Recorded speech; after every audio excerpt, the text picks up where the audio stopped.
அதிகாரம் 35. யோசியா பாஸ்காவை கொண்டாடுதல்.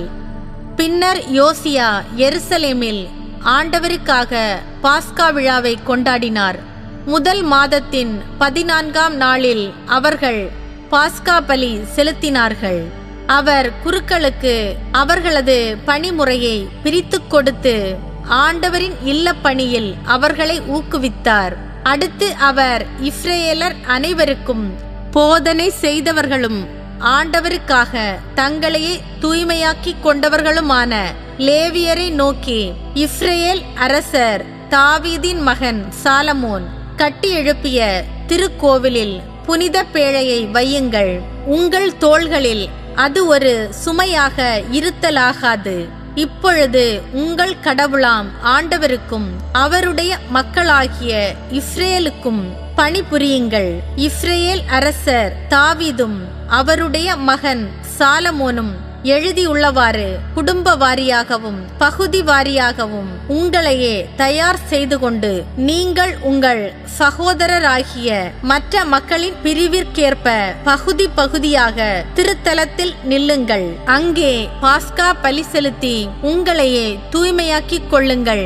மேலும் உங்கள் சகோதரர் மோசே மூலம் வந்துள்ள ஆண்டவரின் வாக்கிற்கேற்ப வாழுமாறு அவர்களையும் தயார் செய்யுங்கள் என்று கூறினார். அங்கிருந்த மக்களின் பாஸ்கா பலிக்கென அவர்களின் எண்ணிக்கைப்படி செம்மறியாட்டுக்குட்டிகளும் வெள்ளாட்டுக்குட்டிகளுமாக மொத்தம் 30,000 காளைகள் 3,000 அரசர் யோசியா தம் உடைமையிலிருந்து அளித்தார். அவருடைய தலைமை அலுவலரோ மக்களுக்கும் குருக்களுக்கும் லேவியருக்குமாக தன்னார்வ காணிக்கை அளித்தனர். ஆண்டவரின் இல்ல தலைமை அதிகாரிகளான இலிக்கியா, செக்கரியா, யகியேல் ஆகியோரும் பாஸ்கா பலிக்காக 2600 ஆட்டுக்குட்டிகளையும் 300 காளைகளையும் குருக்களிடம் அளித்தார்கள். மேலும் கொனானியா, அவருடைய சகோதரர்களான செமாயா, நத்தனியேல், லேவியர் தலைவர்களான அசபியா, எயியேல், யோசபாது ஆகியோரும் பாஸ்கா பலிக்கென 5000 ஆட்டுக்குட்டிகளையும் 500 காளைகளையும் லேவியரிடம் அளித்தார்கள். அரசரின் கட்டளைப்படி குருக்கள் அவர்களுக்குரிய இடத்திலும் லேவியர் தங்கள் பிரிவின்படியும் நிற்க பாஸ்கா பலி தயார் செய்யப்பட்டது.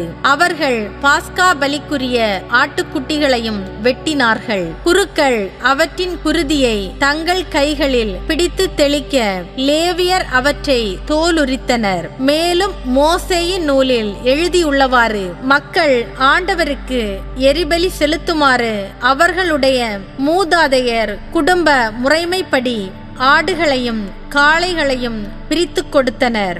பின்னர் அவர்கள் பாஸ்கா ஆட்டுக்குட்டியை திருச்சட்ட முறைமைப்படி தீயில் வாட்டினார்கள். புனித காணிக்கைகளை பானைகள், சட்டிகள், கொப்பரைகள் ஆகியவற்றில் சமைத்து மக்கள் எல்லாருக்கும் விரைவாக பகிர்ந்தளித்தார்கள். பின்னர் தங்களுக்காகவும் குருக்களுக்காகவும் பாஸ்காவை ஆயத்தம் செய்தார்கள். ஆரோனின் மக்களான குருக்கள் எரிபலியையும் கொழுப்பையும் இரவு வரை ஒப்புக்கொடுத்து கொண்டிருந்ததால் லேவியர் தமக்காகவும் ஆரோனின் புதல்வர்களான குருக்களுக்காகவும் பாஸ்கா உணவை ஆயத்தம் செய்தனர். மேலும் தாவீது, ஆசாபு, ஏமான், அரசரின் திருக்காட்சியாளரான எதுத்தூன் ஆகியோரின் கட்டளைக்கேற்ப ஆசாபின் வழிமரபினரான பாடகர் தமக்கு குறிக்கப்பட்ட இடத்தில் நின்றனர். ஒவ்வொரு வாயிலிலும் நின்ற வாயிற்காப்போர் தம் பணிமுறையிலிருந்து வழுவவில்லை. ஏனெனில் அவர்களுடைய சகோதரரான லேவியர் அவர்களுக்காக பாஸ்காவை ஆயத்தம் செய்தனர். பாஸ்காவை கொண்டாடுதல், ஆண்டவரின் பலிபீடத்தில் எரிபலிகளை செலுத்துதல் ஆகிய ஆண்டவரது வழிபாட்டு முறை அனைத்தும் அரசர் யோசியாவின் கட்டளைப்படி அந்த நாளில் ஆயத்தம் செய்யப்பட்டன. அங்கிருந்த இஸ்ரேல் மக்கள் எல்லாரும் அப்பொழுது பாஸ்கா திருவிழாவை கொண்டாடி கொண்டிருந்தனர். அன்றிலிருந்து புளிப்பெற்ற அப்ப விழாவையும் 7 நாட்கள் கொண்டாடினர்.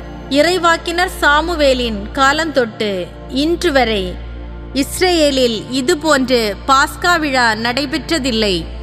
யோசியாவும் குருக்களும் லேவியரும் அங்கிருந்த யூதா இஸ்ரேல் மக்கள் எல்லாரும் எருசலேம் வாழ் மக்களும் பாஸ்கா விழாவை கொண்டாடியது போல் இஸ்ரேல் அரசர்களில் எவரும் கொண்டாடியதில்லை.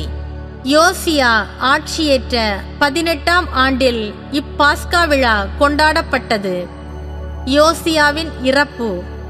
இவை யாவும் முடிந்த பின், அதாவது யோசியா திருக்கோவிலை ஒழுங்குபடுத்திய பின், எகிப்திய மன்னன் நெக்கோ யூப்ரதீசு ஆற்றின் பகுதியிலிருந்த கர்கமிசு என்ற இடத்துக்கு படையெடுத்து வந்தான். யோசியாவும் அவனை எதிர்கொண்டு சென்றார். ஆனால் எகிப்திய மன்னன் அவரிடம் தூதரை அனுப்பி, யூதாவின் அரசே, உமக்கும் எனக்கும் என்ன? இன்று நான் உமக்கெதிராக படையெடுத்து வரவில்லை, மாறாக வேறொருவனுடன் போரிடவே நான் செல்கிறேன். நான் இதனை விரைவாக செய்ய வேண்டுமென்று கடவுள் கூறியுள்ளார். என்னோடு இருக்கும் கடவுளை எதிர்ப்பதை நீர் நிறுத்திவிடும், இல்லையெனில் அவர் உம்மை அழித்து விடுவார் என்றான். ஆயினும் யோசியா தம் எண்ணத்தை மாற்றிக்கொள்ளாமல் மாறுவேடத்தில் அவனோடு போரிடச் சென்றார். நெக்கோ மூலம் வந்த கடவுளின் வாய்மொழியை கேளாமல் மெகிதோ சமவெளியில் அவனோடு போரிடச் சென்றார். அரசர் யோசியாவின் மேல் வில் வீரர் அம்பெய்ய அவர் தம் அலுவலர்களை பார்த்து, என்னை உடனே அப்புறம் கொண்டு போங்கள், ஏனெனில் நான் பெரிதும் காயமடைந்துள்ளேன் என்றார். அவருடைய அலுவலர்கள் அவரை தேரிலிருந்து இறக்கி அவரது மற்றொரு தேரில் ஏற்றி எருசலேமுக்கு கொண்டு வந்தார்கள். அவர் அங்கு இறக்கவே தம் மூதாதையரின் கல்லறைகளில் அடக்கம் செய்யப்பட்டார். யோசியாவுக்காக யூதா எருசலேம் முழுவதும் துக்கம் கொண்டாடின. யோசியாவுக்காக எரேமியாவும் ஓர் இரங்கற்பா ஏற்றினார். அவருக்காக புலம்பும் பொழுது அது எல்லா பாடகர் பாடகியராலும் இன்று வரை பாடப்படுகிறது. இது இஸ்ரேலில் நிலையான நியமமாகி புலம்பல் என்னும் நூலில் காண கிடக்கிறது. யோசியா ஆட்சியின் மற்ற நிகழ்ச்சிகளும் ஆண்டவரின் சட்டத்திற்கேற்ப அவர் செய்த பக்தி செயல்களும் தொடக்க முதல் இறுதி வரை எல்லாமே இஸ்ரேல் யூதா அரசர்களின் குறிப்பேட்டில் எழுதப்பட்டுள்ளன.